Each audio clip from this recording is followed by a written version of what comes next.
أدركوا أنفسكم، أدركوا أنفسكم. عنوان حلقتي لهذا اليوم: إني جاعل في الأرض عليا. قالوا: وتجعل فيها أبو بكر وعمر ونحن نسبح بحمدك ونقدس لك. قرآن كريم شنو في لوح محفوظ. شبيه؟ قال: لا يمسه إلا أبو طالب. الله الله الله الله. بسم الله الرحمن الرحيم. عما يتساءلون عن علي بن أبي طالب الذي هم فيه مختلفون.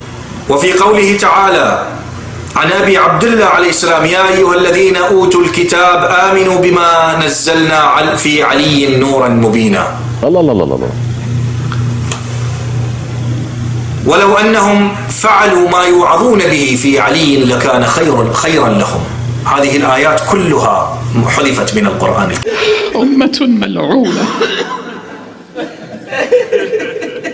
الحوزة فيها الكثير من القوادين يعملون داخل الحوزة، قوادون في دائرة الزنا وقوادون في دائرة اللواط، من أصحاب العمائم يقدمون الخدمات لأولاد المراجع وأحفادهم وللأساتذة وللشخصيات الكبيرة في أجواء المرجعيات.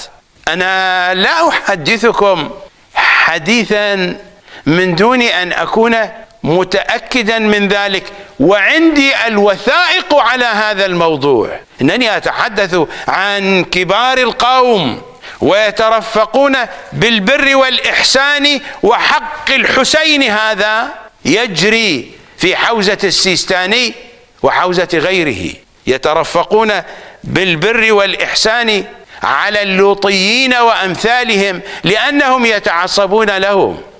قال قدس الله نفسه الزكية: المفطر الثالث الجماع قبلا ودبرا فاعلا ومفعولا به حيا وميتا حتى البهيمة على الأحوط وجوبا.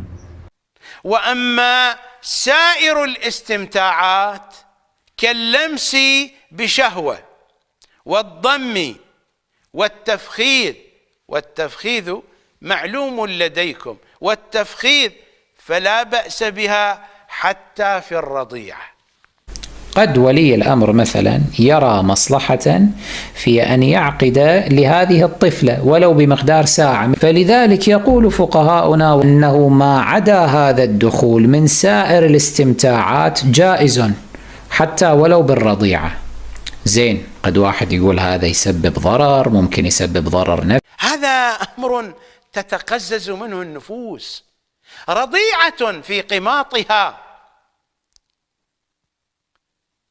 أي حيوان هذا تميل نفسه أن يفخذها؟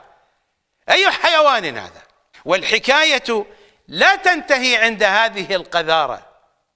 هذه القذارة ستصل إلى تفسير القرآن.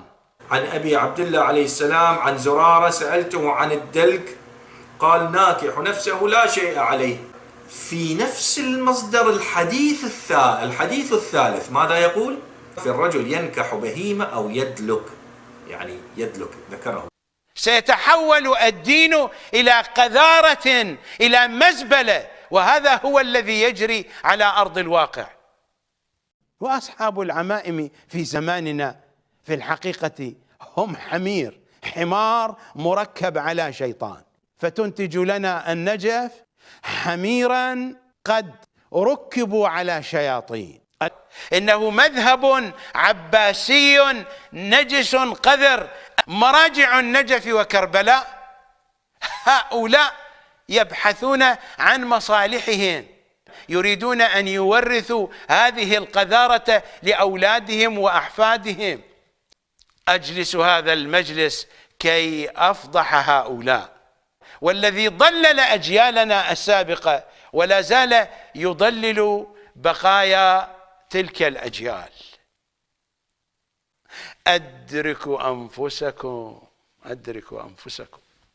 مراجع النجف وكربلاء هؤلاء الكذابون الدجالون الأشقياء اسمح لك تسوي علاقات شرعية باسم المتعة.